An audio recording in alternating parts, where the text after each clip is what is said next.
তিনজনের রহস্য মৃত্যু, এক মহিলা সহ তিনজনের দেহ উদ্ধার। ঘর থেকে উদ্ধার তিনজনের রক্তাক্ত দেহ, মা ও দুই শিশুর দেহ উদ্ধার। মৃতের মহিলার স্বামী কর্মসূত্রে বাইরে থাকেন। প্রাথমিক তদন্ত খুনের অনুমান পুলিশের। ঘটনাস্থলে পুলিশ কুকুর দিয়ে তল্লাশি, দেখতে পাচ্ছেন সেই ছবি।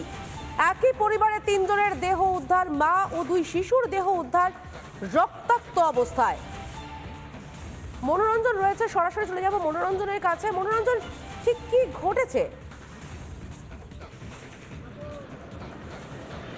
দেখো, যদি আমি তোমাকে সকাল থেকে এখনো পর্যন্ত পয়েন্ট টু পয়েন্ট বলি, তাহলে যে স্থানীয় বাসিন্দারা দেখতে পান বাড়ির মধ্যে মহিলা ও তার দুই শিশু সন্তানের রক্তাক্ত মৃতদেহ পড়ে রয়েছে। খবর দেওয়া হয় পুলিশকে, পুলিশ ঘটনাস্থলে আসে। এরপরই কিন্তু গ্রামবাসীরা এবং পরিবার দাবি করে যে গ্রেপ্তার করতে হবে অবিলম্বে এবং পুলিশ কুকুর নিয়ে এসে তদন্ত করতে হবে।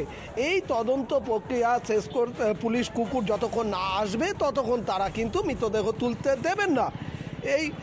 এই অবস্থা থেকে কিন্তু যখন তারা বলছিলেন, সেই সময় বিজেপি নেতৃত্ব আসে, তারাও পরিবারের দাবি মেনে কিন্তু তারাও একই দাবি করতে থাকে। এই যে জাতীয় সড়ক, এই জাতীয় সড়ক তারা অবরোধ করে এবং জাতীয় সড়ক অবরোধ করার পর দীর্ঘক্ষণ অবরুদ্ধ করে রাখে।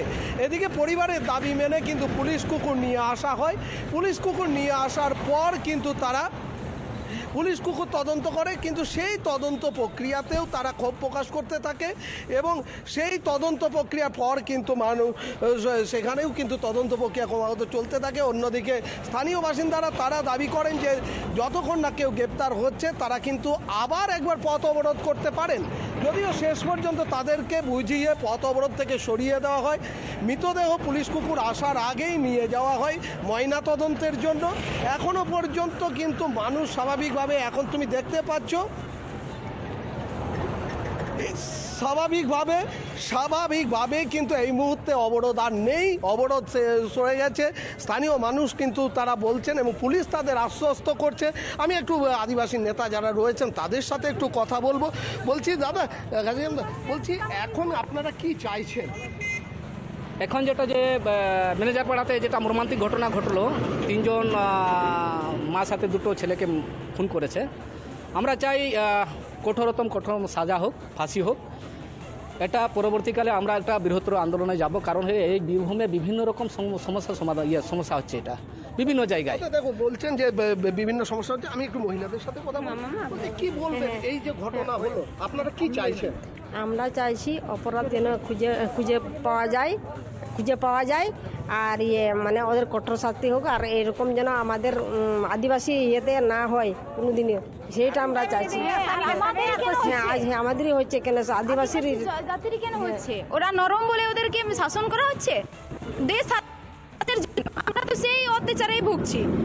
দেখো, মহিলারা কিন্তু বলছেন যে তাদের কোথাও যেন নিরাপত্তা নিয়ে তাদের কোথাও প্রশ্নচিহ্ন রয়েছে এবং সেই জন্যই কিন্তু তারা আজ আন্দোলনে সামিল হচ্ছেন। এবং যেটা আদিবাসী নেতাদের পক্ষ থেকে বলা হচ্ছে যে যদি গ্রেপ্তার না হয়, যদি তদন্ত নিরপেক্ষ না হয়, তাহলে তারা কিন্তু বৃহত্তর আন্দোলনে যাবেন। এবং তোমায় বলে রাখি যে পুলিশ যখন এই স্নিপার ডগ আসে, স্নিপার ডগ কিন্তু বাড়ির পিছন দিকের যে ঝোপের মধ্যে দিয়ে যে রাস্তা, সেই রাস্তা দিয়ে দুবার যায় এবং এই জঙ্গলে, গনপুর জঙ্গল, এই জঙ্গলের মধ্যে আসে। প্রথমে ওই দিক দিয়ে নেমে যায়, কিছু দূর যাওয়ার পর আবার স্নিপার ডগ আসে এবং এই দিক দিয়ে বাড়ি থেকে প্রায় 1 কিলোমিটার দূরত্ব এই রাস্তা দিয়ে কিন্তু হাঁটতে শুরু করে স্নিপার ডগ। অর্থাৎ সেখান থেকে তার যে ট্রেনার, তার মনে হয়েছে, তার অনুমান যে হয়তো যে বা যারা এই খুনের ঘটনায় জড়িত সে বা তারা কিন্তু এই রাস্তা দিয়েই চলে গিয়েছে এবং তার ফলে এবার পুলিশ পুরো তদন্ত করছে। পুলিশ আধিকারিক যারা রয়েছেন, অতিরিক্ত পুলিশ সুপার সহ যারা ছিলেন, তারা কিন্তু এই মুহূর্তে আবার গ্রামের দিকে ফিরে গেছেন এবং তারা জানিয়েছেন যে তারা পূর্ণ তদন্ত করছেন এবং তদন্তে যে বা যারা দোষী তাদেরকে তাদের গ্রেপ্তার করা হবে। এবং আমি আরও একবার কথা বলার চেষ্টা করব। বলছি, এই যে অবস্থা, এই পক্ষে এবং এই মহিলা খুন হলেন, তার বোন দাবি করছে যে তিনি কিন্তু আগেই জানিয়েছিলেন যে প্রাণঘাতী হতে পারে। এই জায়গা থেকে কি বলবেন? এটা তো যদি সত্যি জানিয়ে থাকে তাহলে ওই গার্জেনগুলো কনসাস হওয়ার কথা ছিল, কিন্তু এটা দুর্ভাগ্যবশত হয়নি। তো যেভাবে এই দুর্ঘটনা হলো সেটা কিন্তু খুব বাজে জিনিস হয়েছে, সেটা যাতে পুলিশ তদন্ত করুক, দোষীবৃত্ত শাসিত পাক, সেটা আমরা চাইছি আর কি। আমি একটু আরো একবার মহিলাদের সাথে কথা বলি। দিদি, সকাল থেকে আপনি আছেন, সকাল থেকে আপনি নানা ধরনের কন্টেন্ট দেখার জন্য লাইক করুন, শেয়ার করুন আমাদের ফেসবুক পেজ, সাবস্ক্রাইব করুন আমাদের ইউটিউব চ্যানেল। পাশাপাশি অন্যান্য ব্রেকিং নিউজের জন্য অবশ্যই চোখ রাখুন রিপাবলিক বাংলায়।